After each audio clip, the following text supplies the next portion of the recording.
Hey les gens, c'est Bublis, comment ça va? Moi perso ça va super bien, on se retrouve aujourd'hui pour une nouvelle vidéo, présentation de jeux vidéo. Donc après s'être attaqué à The Order 1886 et Wolf si je me trompe pas, qui aurait dû sortir après cet épisode, mais voilà, il y a eu un petit problème etc. Donc je l'ai refait, c'est pas grave. Donc voilà, on va s'attaquer directement à Bloodborne. Alors je vous mets le trailer et après on en parle en détail et je fais ma présentation du jeu. Allez, à tout de suite.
Donc voilà pour ce petit trailer plutôt sympathique de ce jeu de type Bloodborne.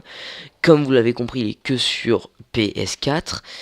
Alors on va vous expliquer un peu ce que c'est. Enfin, je vais vous expliquer un peu ce que c'est. Donc pour commencer, je vais vous lire le speech de Bloodborne. Alors, nous sommes à Yharnam, une cité très ancienne, lieu de pèlerinage pour de nombreux voyageurs en quête d'un remède miraculeux pour guérir leurs maux. Notre héros est l'un de ces pèlerins. Mais en arrivant, il découvre qu'une terrible maladie a rendu les habitants totalement fous. Et pour ne rien arranger, d'horribles monstres arpentent la ville. Il va donc vous falloir arpenter des ruelles sombres pour découvrir ce qui a bien pu se passer. Donc le premier truc qui frappe dans le jeu, c'est bien sûr les décors super sombres. C'est vachement lugubre. Genre, je crois que dans le jeu, j'ai regardé quelques gameplays, etc., etc. Il y a des cimetières, il y a masse corbeau, c'est vachement sombre et on entend des bruits chelous, des râles d'agonie, des gémissements de monstres bizarres. Ce qui donne une ambiance au jeu plutôt sympathique et plutôt morbide, lugubre, très sombre. Donc après, il faut savoir, si vous connaissez Demon's Souls par exemple, je prends cet exemple, hein, mais il y en a plein d'autres, que la plupart des jeux de ce style sont beaucoup basés sur les blocages et les arrêts des attaques des ennemis. Alors que le jeu, en fait, Bloodborne, il était basé sur un gameplay beaucoup plus dynamique, c'est-à-dire que la plupart du temps, on se trimballe avec un flingue dans une main et une arme tranchante dans l'autre, ça peut être hache ou faux. Et le gun, il est surtout défensif, parce que le but en gros c'est immobiliser les ennemis, genre les rendre inoffensifs, et la hache, faire masse dégâts et tous les défoncer. Après, j'en sais pas plus, mais le titre Bloodborne veut dire littéralement transmissible par le sang. Donc je pense que le sang va avoir une importance dans le jeu. Déjà, même vu quand on tape un ennemi, j'ai vu ça sur les gameplays, il y a le sang qui gicle de partout, c'est dégueulasse. Mais c'est vraiment sympa. De plus, les adversaires ne sont vraiment pas tous pareils. Dire qu'il y a certains adversaires qui auront des points faibles, il faut vraiment les connaître les points faibles, sinon on pourra pas en venir à bout et ça va être super chiant. Donc je pense que le jeu sera à la fois dynamique et technique. Donc voilà, je vous ai fait ma petite présentation de ce jeu. Elle est vraiment très très courte, mais voilà, je vais pas faire une vidéo non plus de 10 minutes, je vais rester sur une base de 6-7 minutes comme d'hab. Donc voilà, il faut savoir, les amis, que je vous conseille d'acheter ce jeu. Il sort en mars, je crois. Il sort en mars et c'est un jeu vraiment sympathique que j'attends énormément, que je vais pas recommander parce que j'ai plus d'argent. Je me suis acheté déjà The Order Evolve, ça devrait suffire. Mais, mais, je m'achèterai peut-être plus tard, je sais pas, je verrai. Sinon, petite information, là je vais continuer mes vidéos de présentation, je vous dirai pas les jeux que je vais faire après, etc. Mais il y en aura plein. Et de plus, il faut savoir que le 10 ou le 12 février, je sais pas quand je vais recevoir Evolve, je vais faire un unboxing du jeu. Je l'ai commandé sur Amazon, il va pas être extraordinaire parce que j'aurai que le jeu, hein, je vais vite fait vous montrer la boîte, etc., l'intérieur, etc.